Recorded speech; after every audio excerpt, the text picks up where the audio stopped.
Professor Anne Gudme, Ja, du skal udbyde kurset i efteråret. det skal jeg. Det hedder Kult og Kongedømme i Det Gamle Testamente, og det er et kernefagskursus, henvender sig til kandidatstuderende på teologi. Hvad betyder det, at det er et kernefagskursus? Det betyder, at man skal bruge det til at aflægge en af de obligatoriske eksamener på MA-delen af teologiuddannelsen, så man går til eksamen sidst på semesteret. Og hvem skal så tage kurset? Men det skal teologistuderende primært, der skal have aflagt eksamen i Det Gamle Testamentets eksegese, og som kunne tænke sig at gøre det her i efteråret 14. Så hvad er din ambition med kurset? Jamen, vi skal have fat i et rigtig, rigtig centralt emne i Det Gamle Testamente. Vi skal have fat i forholdet mellem kongeideologi, kongerne i Det Gamle Testamente, som jo fylder rigtig meget, både i salmerne og den historiske litteratur. Og så skal vi have koblet det op, både på den del af Det Gamle Testamente, der hedder det deuteronomistiske historieværk, som jo også fylder gevaldigt meget i Det Gamle Testamente, og hvor kongerne spiller en vigtig rolle. Men så skal vi også have forbundet det til det, der sker, man kan sige, på den anden side af Det Gamle Testamente, når vi kommer til dødehavsskrifterne, og jo især i Det Nye Testamente og den tidlige jødedom, hvor vi jo får messianismen, den her forventning om en messias, en særlig person, der skal komme og udvirke en eller anden form for frelse eller forandring.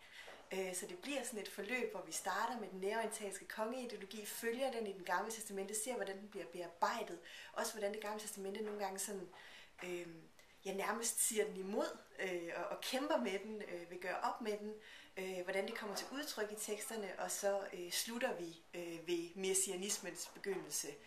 Så vi har nogle meget tydelige tråde op i kristendom og jødisk teologihistorie med kurset her. Og så er der jo den der sådan sjove detalje i Det Gamle Testamente, at man har sådan en meget ambivalent forhold til kongedømmet, fordi på den ene side, så er der sådan set tale om rendyrket næreorientalsk kongeideologi. Kongen er indsat af Gud, og kongen er folkets repræsentant over for Gud, og det er jo alt sammen godt og dejligt. Og samtidig så er der også den her idé om, at kongedømmet faktisk er en uskik. Det var ikke det, Gud ville have i forvejen. Altså, det var ikke det, der var hans mening med det hele. Det er sådan en eller anden fremmed import. Og derfor så er det også kongerne og kongedømmet, der et eller andet sted bliver roden til alt ondt i forhold til hele den der forfaldshistorie, der er med eksilet som den store straf. Så den der fantastiske ambivalens, som er i teksten hele tiden, og som er så svær at forklare, den skal vi også rigtig have fat i. Okay, så der er noget drama og noget spænding? Der er drama og spænding og modsætninger, og også en masse ting, som helt masse spørgsmål, og også noget, som vi måske ikke helt har forklaret endnu inden for forskningen, men som der er nogle gode bud på. Så jeg tænker, at vi får nogle gode diskussioner, og i hvert fald får mulighed for at trække nogle forskellige forklaringsmønstre op, og se, hvad vi føler os mest overbevist af. Okay, men det giver et indtryk af kursets indhold. Ja. Så fortæl mig lige, hvad du forventer af de studerende. Jamen, jeg forventer, at de kommer motiverede og forberedte. Vi skal jo, det er jo overbygningen, det er kandidatuddannelsen, det er deres sidste eksamen i Gamle Testamentet, så skal vi holde et vist niveau. Så jeg regner selvfølgelig med, at de kommer og er velforberedte. Hvis der er noget, de ikke lige kan huske fra grunduddannelsen, det kan jo være det et par semestre siden, de har været på GT sidst, at de selv tager ansvar for lige at tjekke op på, hvordan er det nu lige, det er med kongesalmerne, hvordan er det nu lige, det er med det deuteronomistiske historieværk, når man siger Mesopotamien, hvad er det så lige?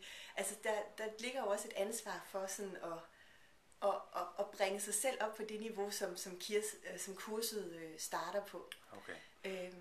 Så det lyder som, du er villig til at virkelig inspirere og give noget af din forskning videre, og at du vil ikke stopfodre med ske. Altså, det kræver noget, det kræver noget selvstændigt arbejde også. Også fordi det skal også være sjovt. Altså, hvis man bliver stopfodret måske, så bliver man så passiv, og man tænker, hvad skal jeg overhovedet gøre her? Men det er vigtigt, at de studerende er med. Jeg har også lagt nogle moduler ind, altså både med studenterpræsentationer, men også med nogle skriftlige øvelser undervejs. Jeg kalder dem skriveværksteder, hvor de studerende også får mulighed for at arbejde selvstændigt med stoffet, og så skal vi så samle op på det og diskutere det. Det kommer der, altså i min erfaring kommer der det bedste resultat ud af det. Så. Det lyder overbevisende. Tak, professor Gudme. Jamen, så tak.